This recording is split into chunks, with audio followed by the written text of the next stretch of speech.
귀한 찬양 감사드립니다. 우리 한번 옆에 분과 한번 인사하도록 하겠습니다. 사순절 잘 보내고 계십니까?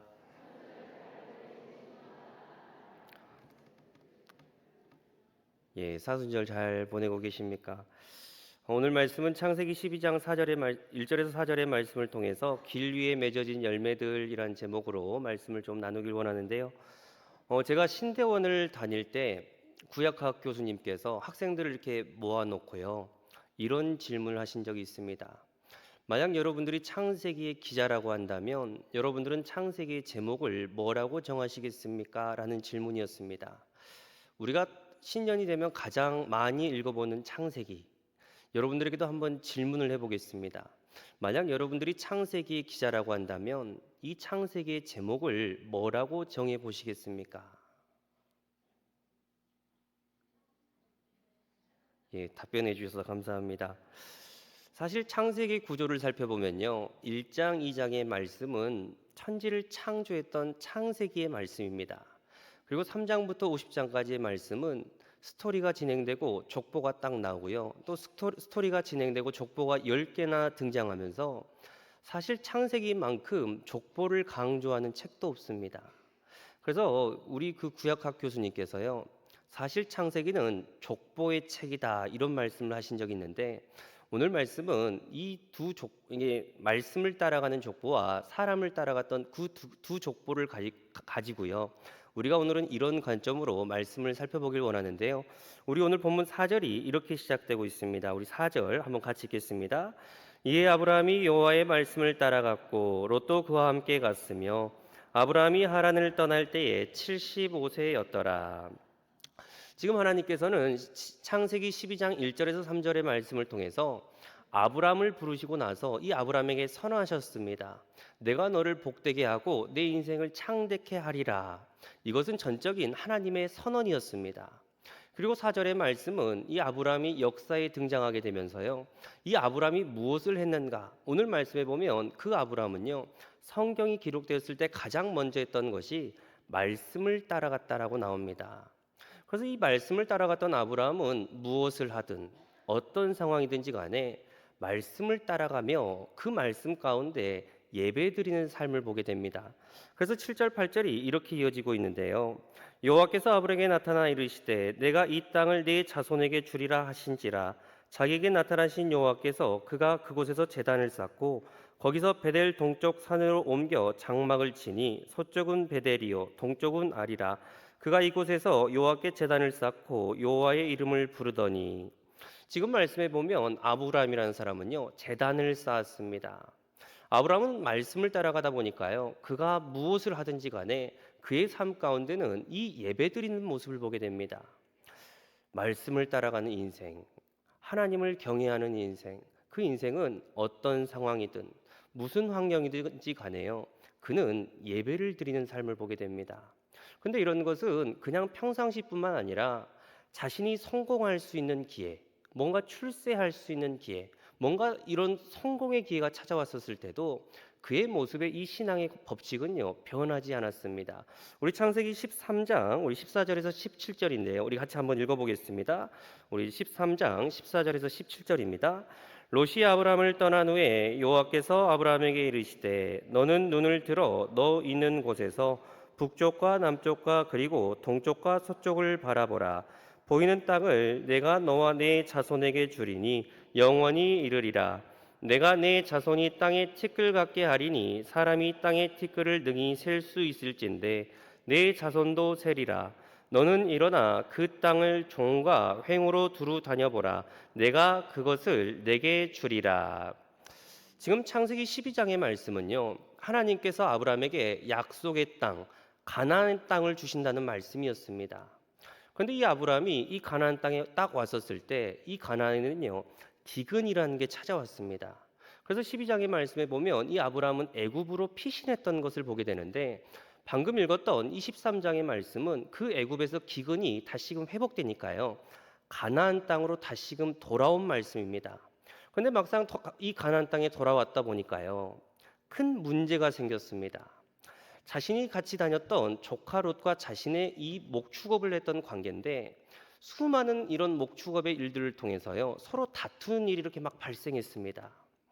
근데 아브라함은 이 가나안 땅은 분명 아브라함 것인데 아브라함은 이 조카 롯에게 이런 말을 합니다.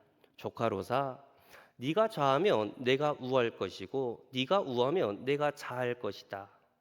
하나님께서요, 분명 이 땅은 아브라함에게 주신 땅인데 이 아브라함이 그 기득권을 포기하는 모습을 보면서 하나님께서는 오늘 본문의 말씀을 통해서 이런 약속을 하십니다. 아브라함아, 네가 눈을 들어보라. 네가 밟는 모든 땅을 너에게 줄 것이다라는 약속이었습니다. 이 약속이 한번 생각해 보면 얼마나 놀라운 약속인지 모릅니다. 만약요, 저와 여러분에게요, 정 목사, 지금부터 24시간 동안 네가 밟는 땅 내가 다 줄게. 하나님께서 여러분들에게 나타나셔서 지금부터 24시간 안에 네가 밟는 모든 땅을 다 줄 것이다. 이런 약속을 우리에게 주셨다고 한다면 우리는 지금 뭐 할까요? 지금 이 오후 예배 드리겠습니까? 우리는 지금 요수공항으로 가서요, 서울로 가서 서울의 가장 비싼 서초, 강남, 역삼, 송파 이런 데 지금 땅 받게 할 겁니다. 말하자면 이 기회라는 것은요, 아브라함에게 있어서 최고의 부자가 될 수 있었던 기회입니다. 성공할 수 있는 기회, 출세할 수 있었던 기회. 그런데 이런 출세의 기회가 찾아왔을 때 아브라함은 무엇을 했는가? 18절이 이렇게 이어지고 있습니다. 18절 같이 읽겠습니다. 이에 아브라함이 장막을 옮겨 헤브론에 있는 마므레 상수리 수풀에 이르러 거주하며 거기서 여호와를 위하여 제단을 쌓았더라.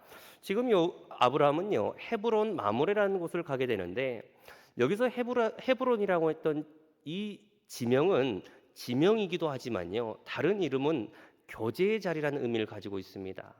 말하자면 지금 이 아브라함은 지금 그 헤브론이라는 지역에서 하나님 앞에 예배드렸다는 겁니다. 아브라함에게 있어서 지금 중요한 게 무엇입니까? 그는 말씀을 따라가니까요, 성공할 수 있는 기회, 출세할 수 있는 기회, 뭔가 자신의 인생을 한 번 더 도약할 수 있는 기회가 찾아와도 말씀을 따라갔던 그는 어떤 게 기쁨이었습니까? 예배드림이 기쁨이었습니다. 우리가 말씀을 따라가면요, 내 인생 가운데 어떠한 것이 와도 우리가 예배드리는 것이 기쁨이라는 겁니다. 우리에게도 이러한 은혜가 있었으면 좋겠는데요. 중요한 것은 그가 이렇게 말씀을 따라가고 하나님과 교제하는 자리를 선택했었을 때 이 아브라함에게 임했던 복이 무엇입니까? 마태복음 1장 1절의 말씀에 보면 아브라함과 다윗의 자손 예수 그리스도의 족보라. 아브라함은 아브라함의 가문을 통해서요, 다윗이라고 하는 왕이 나왔습니다. 그뿐만 아니라 이 아브라함을 통해서 누가 오시게 됩니까? 바로 메시아가 오시게 됩니다. 그 말씀을 따라갔던 족보 안에는 하나님께서 그가 말씀을 따라가니까 그의 인생, 그의 가문을 통해서 이 놀라운 일을 행하셨다는 겁니다. 그런데 오늘 본문에 보면 이 아브라함과 상반되는 또 다른 하나의 족보가 등장합니다. 자, 우리 12장 4절 우리 다시 한번 읽겠습니다. 우리 12장 4절의 말씀인데요. 이에 아브라함이 여호와의 말씀을 따라갔고 롯도 그와 함께 갔으며, 여기까지만 읽겠습니다. 지금 아브라함과 달리 조카 롯이라고 했던 사람은 지금 아브라함은 말씀을 따라갔지만 조카 롯은 그와 함께 갔으며 그는 사람을 따라가게 됩니다. 여기서 말하는 이 사람이라는 것은요, 우리 표현으로 좀 바꾸면 환경, 어떤 욕망, 어떤 수많은 그런 주변의 것들을 따라갔다는 겁니다. 우리가 사람을 따라가고 이렇게 환경을 따라가는 사람들의 특징이 뭘까요? 무엇이 내 눈을 즐겁게 하는가? 무엇이 내 욕망을 채워주는가? 사람을 따라가거나 환경을 따라가는 사람들은 언제나 이것을 중요하게 여깁니다. 이러한 모습을 이 조카 롯의 모습을 통해서 발견할 수가 있는데요. 우리 13장 10절과 13절 한번 같이 읽겠습니다. 창세기 13장 10절과 13절입니다. 이에 롯이 눈을 들어 요단 지역을 바라본즉 소알까지 온 땅에 물이 넉넉하니 여호와께서 소돔과 고모라를 멸하시기 전이었으므로 여호와의 동산 같고 애굽 땅과 같았더라. 13절입니다. 소돔 사람은 여호와 앞에 악하며 큰 죄인이었더라. 지금 사람을 따라갔던 조카 롯은 보았습니다. 무엇이 내 눈을 즐겁게 하는가? 지금 이 조카 롯은 무엇이 내 욕망을 채워주는가? 사람을 따라갔던 조카 롯은 그런 것들을 바라봤는데 오늘 말씀에 보면 소돔과 고모라라는 게 등장합니다. 근데 말씀해 보니까요. 창세기 13장의 기자는 이 소돔과 고모라를 가리켜서 애굽 땅과 같았다라고 표현합니다. 여기서 말하는 애굽 땅이라는 것은요. 그 당시 수식어인데요. 가장 찬란하고 가장 화려한 것을 표현할 때 쓰는 수식어가 애굽 같았다는 표현입니다. 근데 말씀을 더 읽어보니까요. 10절 하반절에 보면 그것은 지금 하나님께서 멸하시기 전이었으므로 여호와의 동산과 같았다는 겁니다. 말하자면 그 당시 가장 아름다웠던 땅이 어디였을까? 바로 소돔과 고모라였습니다. 이 조카롯이 봤었을 때 환경과 사람을 따라갔던 이 조카롯은요. 그 여호와의 동산 같았던 소돔과 고모라를 보면서 얼마나 기뻤는지 모릅니다. 근데 문제는 13절을 말씀해 보면 하나님께서 그 13절 말씀을 통해서 뭐라고 말씀하십니까? 그 사람들의 죄는 큰 죄를 저질렀고 여호와 보시기에 악하다라고 말합니다. 그럼 우리가 질문을 해봅니다. 조카롯이요. 정상적인 신앙인이었다고 한다면 지금 눈에 보이는 것은 아무리 화려해 보고 아무리 찬란해 보여도 그게 하나님께서 기뻐하실까 기뻐하시지 않을까 이것이 판단의 기준일 겁니다. 그런데 환경과 사람을 따라갔던 이 조카 롯은요. 하나님께서 기뻐하시는 게 중요하지 않았습니다. 그래서 14장의 말씀에 보면 14장 12절의 말씀이 조카 롯은 그 소돔에 거주했다라고 나옵니다.